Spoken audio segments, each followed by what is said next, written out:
Muy bien, dejamos en la hora anterior, en el versículo 13, en el cual Dios hace una pregunta. O sea, pregunta, si hay algo santificado y toca algo inmundo, ¿eso inmundo se va a santificar? No, dijeron. Si hay algo inmundo y toca algo santo, ¿lo hace inmundo? Sí, lo hace inmundo. Claro, obviamente la santidad no se hace por ósmosis. El pecado contagia, el pecado mancha, la santidad no. Entonces Dios hace un llamado a la pureza, le dice a ellos, mire, es importante que seamos puros, es importante que nos santifiquemos, es importante que ahora seamos un pueblo en el cual marquemos una diferencia. Versículo 15 dice, ahora pues meditad en vuestro corazón desde este día en adelante, antes que pongan piedra sobre piedra en el templo de Jehová. Versículo 18. Meditad pues en vuestro corazón desde este día en adelante, desde el día 24 del noveno mes, desde el día en que se echó el cimiento del templo de Jehová, meditad pues en vuestro corazón. O sea, antes les dijo, mediten en sus caminos. O sea, no se dan cuenta que no hay prosperidad, no hay satisfacción. Ahora dice, meditad en vuestros corazones. ¿Por qué? Porque ellos necesitaban marcar una diferencia. Ellos necesitaban realmente mostrar santidad para Dios, mostrar pureza y vivir en forma pura y no seguir contaminándose con los factores externos. Ageo contiene una profecía maravillosa en cuanto al deseo de Dios de que su pueblo obedezca, pero también que su pueblo sea santo. Y es importantísimo que siempre se recuerde eso, que Dios ama la santidad y Dios realmente desea que haya santidad. Eso es lo que Dios más desea. Bueno, muy bien, eso era el profeta Ageo, de mi fiesta, y ahora avanzamos con el anteúltimo libro del Antiguo Testamento, que es el profeta Zacarías. Zacarías. Zacarías significa Jehová recuerda, Jehová recuerda. Dice el versículo 1 del capítulo 1, dice, en el octavo mes del año segundo de Darío vino palabra de Jehová el profeta Zacarías, hijo de Berequías, hijo de Ido, diciendo, se enojó Jehová en gran manera contra vuestros padres, ¿no? Y ahí comienza esa profecía mencionando a estas personas. Zacarías fue contemporáneo de Ageo, de Nehemías. Este libro fue escrito alrededor del año 520 antes de Cristo. El tema es la esperanza, la esperanza. Es un tema que va a ser recurrente en el pueblo de Israel. De hecho, el himno nacional de Israel se llama justamente Mi Esperanza. Mi Esperanza se llama ese himno. Es un pueblo que siempre deseó esperanza. Bueno, el mensaje de este libro es el gran amor y cuidado de Dios para con los suyos. El gran amor y cuidado de Dios para con los suyos. Vamos a ver aquí que vamos a ver una frase que dice, aquel día tu rey vendrá. Y bueno, este libro se divide básicamente en 10 símbolos, 6 mensajes y 2 cargas. Vamos a ver un poquito así rápidamente esos 10 símbolos que aparecen a partir del capítulo 1 hasta el capítulo 6. Los primeros 4 símbolos son dedicados al pueblo, o el enfoque es hacia el pueblo. Y en primer lugar aparece un símbolo que es el jinete entre los mirtos. Aquí menciona un jinete que está allí en medio de los mirtos. Y esto es una profecía que habla acerca del ejército de Dios. El segundo símbolo habla de 4 cuernos. 4 cuernos. Fíjense, capítulo 1, versículo 18 dice, después alcé mis ojos y miré, y aquí 4 cuernos. Y dije al ángel que hablaba conmigo, ¿qué son estos? Y me respondió, estos son los cuernos que dispersaron a Judá, a Israel y a Jerusalén. Ahí está, 4 cuernos. ¿A qué se refiere esto? Bueno, recuerden de Daniel, los 4 reinos, o los 4 imperios. El imperio babilónico, 1. El imperio medo-persa, 2. El imperio griego, 3. Y el imperio romano, 4. Esos son los 4 imperios predominantes que tienen que ver con esto que está dando aquí, los 4 cuernos, 4 cuernos. Versículo 20 dice, me mostró luego Jehová 4 carpinteros. Y yo dije, ¿qué vienen estos a hacer? Y me respondió diciendo, aquellos son los cuernos que dispersaron a Judá, tanto que ninguno alzó su cabeza, mas esto los carpinteros han venido para hacerlos temblar, para derribar los cuernos de las naciones que alzaron el cuerno sobre la tierra de Judá para dispersarla. Entonces hay 4 cuernos, ¿sí? Vimos 4 imperios. Hay 4 carpinteros. ¿Quiénes son? Bueno, el carpintero, digamos así, que ataca el cuerno de Babilonia fue el Imperio Medo-Persa. El carpintero que cortó el cuerno del Imperio Medo-Persa fue el Imperio Griego. El carpintero que cortó el cuerno del Imperio griego fue el Imperio Romano. Y falta un carpintero, que es el que va a destruir el Imperio Romano para siempre. ¿De quién estamos hablando? Del Señor Jesucristo. Justamente el hijo del carpintero es el que va a destruir para siempre el Imperio Romano resurgido en su momento. Después el cuarto símbolo que está destinado al pueblo es el del hombre con cordel de medir, y eso habla acerca de la restauración futura de Israel. Después de esos 4 símbolos, aparecen 3 símbolos que es dedicado a los líderes de Israel. ¿Sí? El primero está en capítulo 3, versículo 1 al 7, que menciona una escena que habla acerca de un juicio, y es una escena realmente que se repite constantemente en el cielo. ¿Cuál es esa escena? Capítulo 3, versículo 1, me mostró al sumo sacerdote Josué, el cual estaba delante del ángel de Jehová, y Satanás estaba en su mano derecha para acusarle. ¿Sí? Sabemos que Satanás es el acusador de los hermanos. Y él constantemente está tratando de acusarnos. Mira lo que hizo este, mira lo que hizo aquel, mira lo que hizo aquel. Y nosotros como el sumo sacerdote estamos allí. Pero es que estamos delante del ángel de Jehová. ¿Quién es el ángel de Jehová? Bueno, cuando se menciona esa expresión aquí en el Antiguo Testamento se refiere a una cristofanía. Es decir, Cristo en el Antiguo Testamento. Primera de Juan capítulo 2, versículo 1 dice, hijitos, estas cosas os escribo para que no pequéis. Dice, pero si hubiéramos pecado, tenemos ¿a quién? A un abogado. ¿Quién es ese abogado? Jesucristo el justo. Jesucristo es nuestro abogado que intercede por nosotros. Estamos en Zacarías capítulo 3, versículo 2. Y dijo Jehová a Satanás, Jehová te reprenda, oh Satanás, Jehová que ha escogido a Jerusalén te reprenda. ¿No es este un tizón arrebatado del incendio? Y Josué estaba vestido de vestiduras viles y estaba delante del ángel. O sea, Josué estaba con vestiduras viles, es decir, Josué había manchado su ropa de sumo sacerdote, o sea, había hecho algo indigno y estaba allí. Era como un tizón arrebatado del incendio, dice el Señor acá. Versículo 4, y habló el ángel y mandó a los que estaban delante de él diciendo, quitadle esas vestiduras viles. Y a él le dijo, mira que he quitado de ti tu pecado y te he hecho vestidos de ropas de gala. Después dijo, pongan mitra limpia sobre su cabeza, y pusieron una mitra limpia sobre su cabeza y le vistieron las ropas, y el ángel de Jehová estaba en pie. O sea, una vez que nosotros vamos delante de Dios, 1 Juan capítulo 1, versículo 9, si confesamos nuestros pecados, Él es fiel y justo para perdonar nuestros pecados y limpiarnos de toda maldad. Proverbios 28:13, el que encubre su pecado no prosperará, pero el que lo confiese y se aparta alcanzará misericordia. Una vez que yo voy delante de Dios y confieso mi pecado, le digo a Dios, Dios, pequé, Dios, soy como un tizón arrebatado del incendio, Dios, estoy sucio. Y entonces Dios en ese momento me limpia de todo pecado. Su sangre preciosa que derramó en la cruz, que pagó por mi pecado, entonces me viste de ropas limpias. ¿Y saben lo hermoso? Dice que quiere pusieron una mitra limpia a Josué. Una mitra limpia. ¿Saben qué le dijo? Es, otra vez estás capacitado para el servicio. Hebreos capítulo 9, versículo 14 dice, cuánto más la sangre de Cristo, cuánto más la sangre de Cristo limpiará nuestras conciencias de obras muertas para que sirváis al Dios vivo. La sangre de Cristo nos limpia y nos da la posibilidad de volver a servirle. De volver a servirle. ¿No es maravillosa esa gracia de Dios? ¿No es maravilloso su misericordia y su perdón constante en nuestra vida? Es hermoso pensar en esto. No merecía yo nada, sin embargo, Dios decidió mandar a su Hijo Jesucristo a venir a esta tierra, a hacer muchos milagros, pero sobre todo vino a morir por mis pecados en la cruz. Él tomó mis pecados y los cargó en la cruz del Calvario. Y derramó su sangre para que yo fuese limpio. Y su sangre es tan eficaz que no solamente me limpia, sino que también me hace digno de servirle. Bueno, ese es el cuadro hermosísimo acá.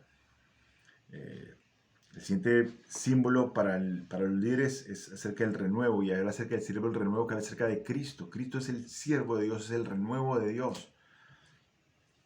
Y después el siguiente símbolo es acerca del candelero y los olivos, que era acerca de que Dios nos equipa para servirle a través del Espíritu Santo. Por eso dicen, no es con ejército, sino es con el Espíritu Santo de Dios, el que nos capacita para servirle. Los últimos tres símbolos son a las naciones en general, y habla acerca del rollo que vuela, y es una mención de los 10 mandamientos, de cómo Dios va a juzgar de acuerdo a los 10 mandamientos a las naciones. Después, otro símbolo es la efa y la mujer, que habla acerca de la maldad que va a ser juzgada. Y el último símbolo son los 4 carros, que habla acerca del juicio que Dios va a traer sobre las naciones. Después de los símbolos vienen mensajes, y esos mensajes van a incluir nuevamente mensajes de juicio, pero también mensajes de restauración. Mensajes de restauración. Este es un libro hermosísimo, Zacarías, que me encantaría tener todo el tiempo para poder comenzar a ver cada uno de esos símbolos, cada uno de esos mensajes, porque realmente contiene una riqueza tremenda. Pero ¿saben qué? Contiene muchas profecías mesiánicas, muchísimas. En el capítulo 3, versículo 8 menciona acerca del renuevo, hablando acerca de Cristo, del Cristo resucitado. En el capítulo 6, versículo 12, habla acerca otra vez habla del renuevo. Dice, el varón cuyo nombre es el renuevo, el cual brotará de sus raíces, edificará el templo de Jehová. Otra vez hablando acerca de Cristo. En el capítulo 9, versículo 9, dice, alégrate mucho, hija de Sión, da voces de júbilo, hija de Jerusalén, y aquí tu rey vendrá a ti, justo y salvador, humilde, cabalgando sobre un asno, sobre un pollino, hijo de asna. Hablando acerca de esa entrada triunfal de Cristo en Jerusalén. Capítulo 11, versículo 12, dice, y les dije, si os parece bien, dadme mi salario, y si no, dejadlo. Y pesaron por mi salario 30 piezas de plata. Y me dijo Jehová, echar al tesoro hermoso precio con que me han apreciado. Tomé las 30 piezas de plata y las eché en la casa de Jehová al tesoro, hablando acerca del precio que se pagó por la traición de Judas. Capítulo 12, versículo 10, dice, derramaré sobre la casa de David y sobre los moradores de Jerusalén espíritu de gracia y de oración, y me darán a mí, a quien traspasaron, y llorarán como si llora por hijo unigénito, afligiéndose por él como quien se aflige por el primogénito. Hablando acerca de que la gente va a reconocer a Cristo en el futuro, pero van a reconocer que Cristo fue aquel que fue crucificado por ellos. Capítulo 12, versículo 12, dice, y la tierra lamentará cada linaje aparte, los descendientes de la casa de David por sí y sus mujeres por sí. Hablando acerca de que todos los gobernantes van a reconocer al Mesías. Menciona a David y su casa, el rey David, como cabeza del reino, sus descendientes van a reconocer a Cristo como el Mesías. Versículo 12, en la segunda mitad dice, y los descendientes de la casa de Natán por sí y sus mujeres por sí. Y Natán representa a los profetas. O sea, todos los profetas van a tener que reconocer a Cristo como el Mesías. Versículo 13, los descendientes de la casa de Leví por sí y sus mujeres por sí. Hablando acerca de los sacerdotes. O sea, los reyes, los profetas y los sacerdotes van a tener que reconocer que Cristo es el rey, es el profeta, es el sacerdote. Ellos fallaron en ser un tipo de Cristo. Ellos tendrían que ser un tipo de Cristo perfecto y sin embargo fallaron. Pero un día van a reconocer que es así, que Cristo es aquel que sí es el rey, el profeta y el sacerdote. Después el versículo 13 dice, y los descendientes de Simeí por sí y sus mujeres por sí. Y es una mención interesante porque Simeí fue aquel que en 2 Samuel 16 le arrojó piedras a David cuando él estaba huyendo de Absalón. Y aquí se refiere a aquellos que no reconocieron al hombre de Dios, no reconocieron al hombre de Dios y por tanto van a ser también, van a tener que humillarse delante de Dios y reconocerlo como que no reconocieron a Cristo, aquel que vino en nombre de Dios. Capítulo 13, versículo 7. Levántate, oh espada, contra el pastor y contra el hombre, compañero mío, dice Jehová de los ejércitos. Hiere el pastor y serán dispersadas las ovejas. Y haré volver mi mano contra los pequeñitos. Profecía que se cumplió cuando los discípulos huyeron, cuando el Señor fue llevado bajo arresto. Más profecías, capítulo 14, versículo 4. Dice, y se afirmarán sus pies en aquel día sobre el monte de los olivos, que está frente a Jerusalén al oriente, y el monte de los olivos se partirá por en medio, hacia el oriente y hacia el occidente, haciendo un valle muy grande, y la mitad del monte se apartará hacia el norte y la otra mitad hacia el sur. Hablando de cuando Cristo descienda y establezca su reino, Él va a pisar el monte de los olivos y el monte se va a partir. Eso nunca pasó, pero va a pasar, porque es una profecía exacta de lo que va a pasar cuando Cristo regrese a reinar. Versículo 6. Acontecerá que en este día no habrá luz clara ni oscura. Será un día el cual es conocido de Jehová, que no será ni día ni noche, pero sucederá que al caer la tarde habrá luz. Acontecerá también en aquel día que saldrán de Jerusalén aguas vivas, la mitad de ellas hacia el mar oriental, la otra mitad hacia el mar occidental, en verano y en invierno. Futuro reino milenial. Versículo 16. Y todos los que sobrevivieron de las naciones que vinieron contra Jerusalén subirán de año en año para adorar al Rey, a Jehová de los ejércitos, y a celebrar la fiesta de los tabernáculos. ¿Sí? Va a ser un tiempo hermosísimo, hermosísimo. Pero quiero terminar este libro de Zacarías con un mensaje hermosísimo. Este libro que pasé por alto, pero porque lo quería contar ahora en este momento. ¿Sí? Volvemos a Zacarías capítulo 1.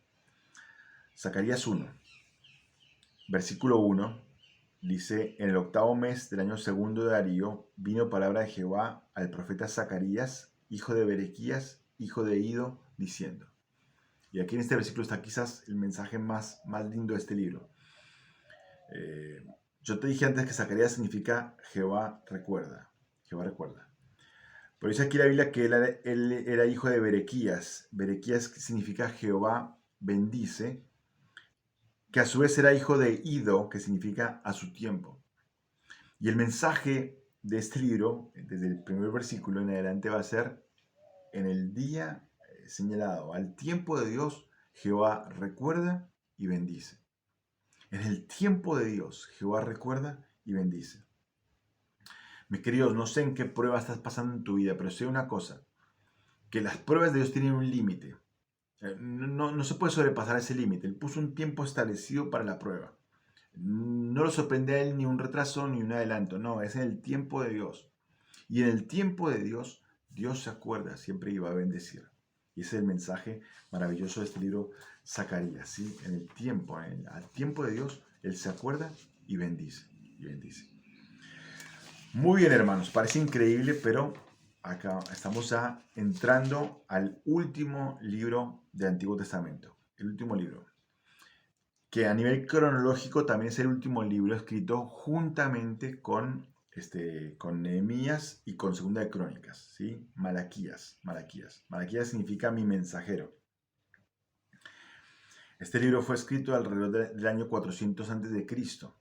Después de este libro, no hay más profecía hasta que nace, hasta que está por nacer Juan el Bautista, que Dios se le aparece a Zacarías y le habla, pero pasaron 400 años desde Malaquías hasta ese momento en el cual hubo silencio de parte de Dios, y es llamado justamente el periodo de los 400 años de silencio. Fue un periodo en el cual pasaron muchas cosas. Pasaron cosas como, por ejemplo, que los imperios fueron cambiando. Ya no estaba el imperio medo-persa, ahora está el imperio griego, después el imperio griego cayó y comienza el imperio romano. Ya no, la gente iba al templo, sí, pero también tenían sinagogas, casas o lugares donde se reunían, que eran lugares satélites, digamos así, para reunirse y adorar y leer la ley. Aparecen grupos nuevos, como por ejemplo el grupo de los fariseos, que no existía antes en el Antiguo Testamento. Es un grupo celoso por cumplir la ley de Dios y que las cosas se hagan bien, pero con el tiempo se fue degradando este concepto y ya se convirtió en un legalismo absurdo. Aparece, por ejemplo, el grupo de los herodianos, que eran simpatizantes de Herodes, que Herodes, para congraciarse con el pueblo, construye un nuevo templo, porque en los 400 años el templo de Ageo fue profanado por un hombre llamado Antíoco Epifanes, que él sacrificó un cerdo sobre el altar de Dios y lo profanó. Entonces el templo tuvo que ser destruido y se construyó un nuevo templo en un periodo de 46 años, que es el templo que aparece en la época de Jesús. Aparece, por ejemplo, también un grupo llamado los Macabeos, que era un grupo que quiso hacer justicia, pero con las armas, un grupo revolucionario, que quiso retomar la justicia para Israel, pero con las armas, y Dios tampoco bendijo eso. Pasaron muchas cosas, pero antes de eso, llegamos a este libro de Malaquías. Malaquías, mi mensajero. Y es el último mensaje de Dios para su pueblo. El último. La frase clave, la palabra clave aquí es dijisteis, porque vamos a ver cómo el pueblo va a decir dijisteis. O sea, Dios le dice al pueblo dijisteis, dijisteis, dijisteis. Entonces el mensaje es recuerda, arrepiéntete y regresa. Recuerda, arrepiéntete y regresa. Es el último mensaje a un pueblo desobediente. Eh, el pueblo se había, después del mensaje de Ageo y Zacarías, hubo por un tiempo bueno de oración, de volver a Dios, pero se fueron enfriando. Y esa es la denuncia que hay aquí. Dios utiliza un método de acusaciones contra el pueblo, y vamos a ver cómo ellos todo el tiempo se defienden y dicen, no, yo no hice eso. Pero Dios les demuestra que sí. Malaquías capítulo 1 dice, profecía de la palabra de Jehová contra Israel por medio de Malaquías. Yo os he amado, dice Jehová. Y dijisteis, ¿en qué nos amaste? ¿No era Esaú hermano de Jacob, dice Jehová? Y amé a Jacob, y a Esaú aborrecí. Convertí sus montes en desolación y abandoné su heredad para los chacales del desierto. O sea, la primera afirmación de Dios es concreta y es innegable. Yo os he amado. Y sin embargo, el pueblo dice, ¿en qué nos amaste? ¿En qué nos amaste? ¿Qué necesidad que puede hacer del corazón del hombre cuando niega el amor de Dios? Es totalmente absurdo, ridículo, y sin embargo pasa, y pasa más frecuentemente de lo que pensamos. Constantemente vamos cuestionando el amor de Dios y nos damos cuenta que el amor de Dios siempre está presente. Y como este pueblo decimos, ¿en qué nos amaste? Te dice, mira, la prueba más grande del amor es que yo los elegí a ustedes para ser una nación que era insignificante, pequeña, y sin embargo hice ustedes una gran nación. Una gran nación. Avanza esta acusación de Dios. Dice el versículo 6, el hijo honra al padre y el siervo a su señor. Si pues yo soy padre, ¿dónde está mi honra? Y si soy señor, ¿dónde está mi temor? Dice Jehová a los ejércitos a vosotros, oh sacerdotes, que menospreciáis mi nombre y decís, ¿en qué hemos menospreciado tu nombre? O sea, el Señor, bueno, dijo, yo los amé. Bueno, ustedes cuestionaron mi amor. Ahora dice el Señor, yo merezco honra porque soy Padre, soy Señor. Sin embargo, ustedes menospreciaron mi nombre. Ellos dicen, ¿cuándo pasó eso, Dios? ¿Cuándo te menospreciamos? Versículo 7, en que ofrecéis sobre mi altar pan inmundo. Y dijisteis, ¿en qué te hemos deshonrado? En que pensáis que la mesa de Jehová es despreciable. Cuando ofrecéis el animal ciego para el sacrificio, ¿no es malo? Asimismo, cuando ofrecéis el cojo o el enfermo, ¿no es malo? Preséntalo pues a tu príncipe. ¿Acaso se agradará de ti o le serás acepto? Dice Jehová a los ejércitos. O sea, ellos habían cambiado todo lo que Dios había establecido en cuanto al tema de la honra para los sacrificios, y ellos comenzaron a ofrecer lo que no servía. Pero seguían poniendo excusas y seguían negando lo innegable. Negando lo innegable. Entonces el Señor va a seguir allí hablándoles y diciéndoles que realmente lo que Él pedía, ellos estaban deshonrándolo. Versículo 13 de capítulo 1 dice, habéis además dicho, oh, qué fastidio es esto, y me despreciáis, dice Jehová a los ejércitos. Trajisteis lo hurtado, cojo, enfermo, y presentasteis ofrenda. ¿Aceptaré yo eso de vuestra mano? Dice Jehová. O sea, yo soy el Dios Todopoderoso, no puedo recibir eso que es menospreciable. ¿Por qué lo hacéis así? Sigue la acusación de parte del Señor, y Él va a hablar en contra de los sacerdotes y cómo ellos fracasaron. Pero también va a decir que ellos fracasaron en muchas otras áreas. Fíjense capítulo 2, versículo 10. ¿No tenemos todos un mismo Padre? ¿No nos ha creado un mismo Dios? ¿Por qué pues no nos portamos deslealmente el uno contra el otro, profanando el pacto de nuestros padres? O sea, había un fracaso social en el cual la gente tenía envidias y odios y no era correspondiente. No servía eso porque eran del mismo pueblo. Pero también fracasaron en su vida familiar. Fíjense, versículo 11. Prevaricó Judá y en Israel y en Jerusalén se ha cometido abominación. Porque Judá ha profanado el santuario de Jehová que él amó y se casó con la hija de Dios extraño. Jehová cortará de las tiendas de Jacob al hombre que hiciere esto, al que vela y al que responde, y al que ofrece ofrenda a Jehová de los ejércitos. Y esta otra vez haréis cubrir el altar de Jehová de lágrimas, de llanto y de clamor. Así que no miraré más la ofrenda para aceptarla con gusto de vuestra mano. Mas diréis, ¿por qué? Porque Jehová ha atestiguado, dice, entre ti y la mujer de tu juventud, contra la cual has sido desleal, siendo ella tu compañera y la mujer de tu pacto. Dios dice, ustedes fracasaron a nivel familiar porque fueron desleales con la mujer del pacto. ¡Ah, qué mensaje tremendo! ¿Cuántas veces nos olvidamos del pacto que hicimos delante de Dios con nuestra esposa? Pactos de fidelidad, de estar con ella en la pobreza, en la riqueza, en la enfermedad, en salud, en las cosas buenas, en las cosas malas. O sea, y somos desleales con la mujer del pacto. Y Dios no le gusta eso. Dios va a juzgar eso. Dios lo va a juzgar. Versículo 17. Habéis hecho cansar a Jehová con vuestras palabras. Y decís, ¿en qué le hemos cansado? En que decís, cualquiera que hace mal agrada a Jehová. Y Nostales se complace. O si no, ¿dónde está el Dios de justicia? O sea, ellos no eran sinceros y realmente ellos estaban cansados al Señor por sus palabras ligeras y que deshonran el carácter de Dios. Capítulo 3, versículo 7. Desde los días de vuestros padres os habéis apartado de mis leyes y no las guardasteis. Volveos a mí y yo me volveré a vosotros, ha dicho Jehová de los ejércitos. Mas dijisteis, ¿en qué hemos de volvernos? ¿Robará el hombre a Dios? Pues vosotros me habéis robado.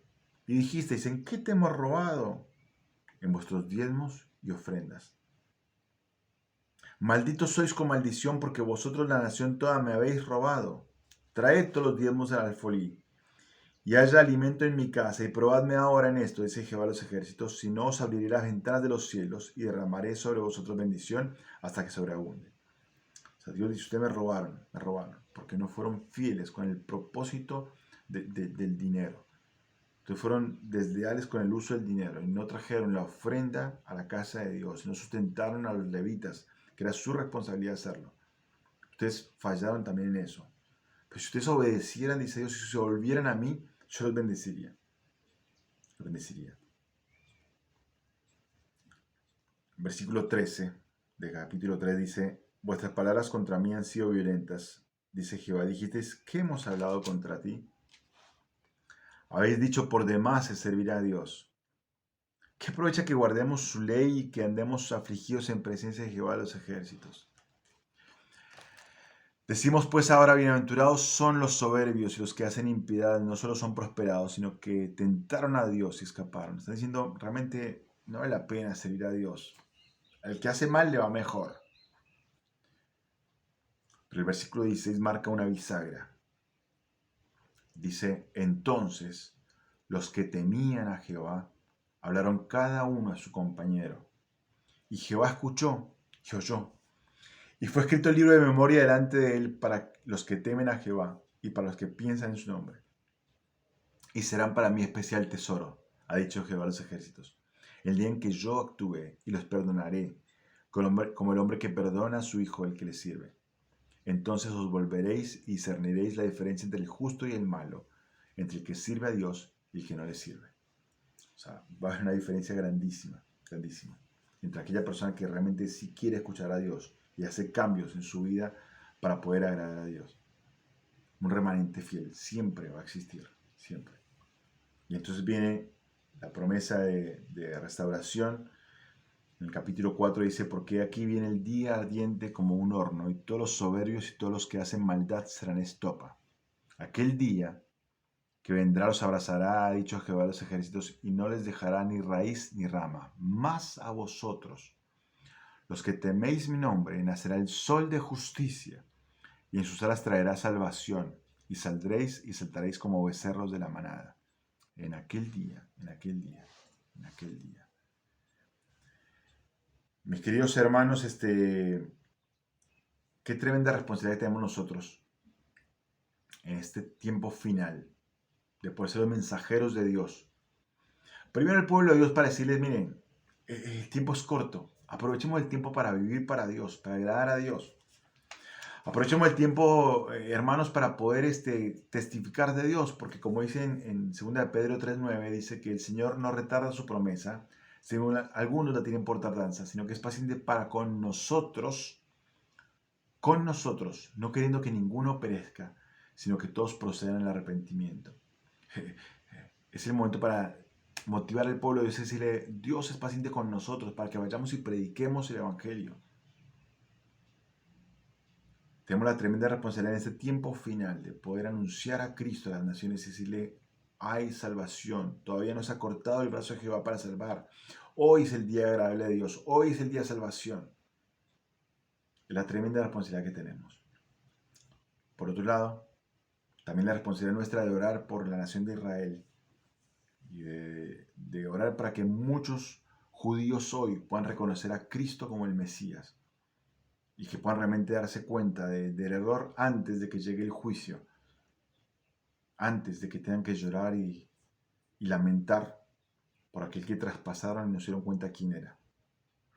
Hoy es nuestra responsabilidad. Mis queridos hermanos, ha sido un gusto poder compartir con ustedes estas 8 semanas y espero sinceramente en el Señor de que hayan quedado lecciones prácticas para cada uno.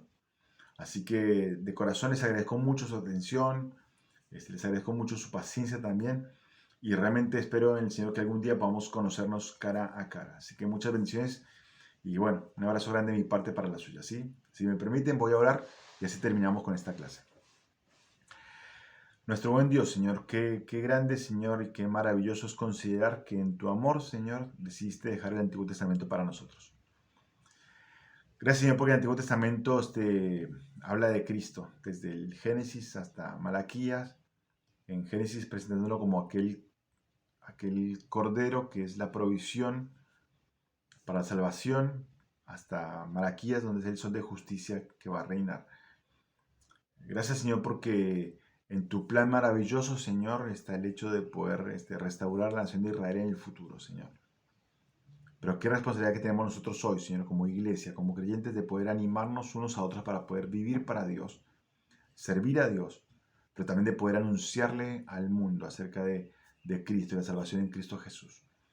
Gracias por este tiempo, Señor, y gracias por el estudio de la palabra. Señor, bendice, Señor, a cada hermano que ha podido escuchar este mensaje, cada hermana, Señor, y permite, Dios, que realmente podamos tener en cuenta más en nuestra vida, Señor, todo lo que tú tienes para decirnos en tu palabra.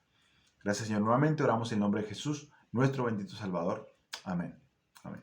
Bueno, un abrazo grande, hermanos. Dios les bendiga ricamente.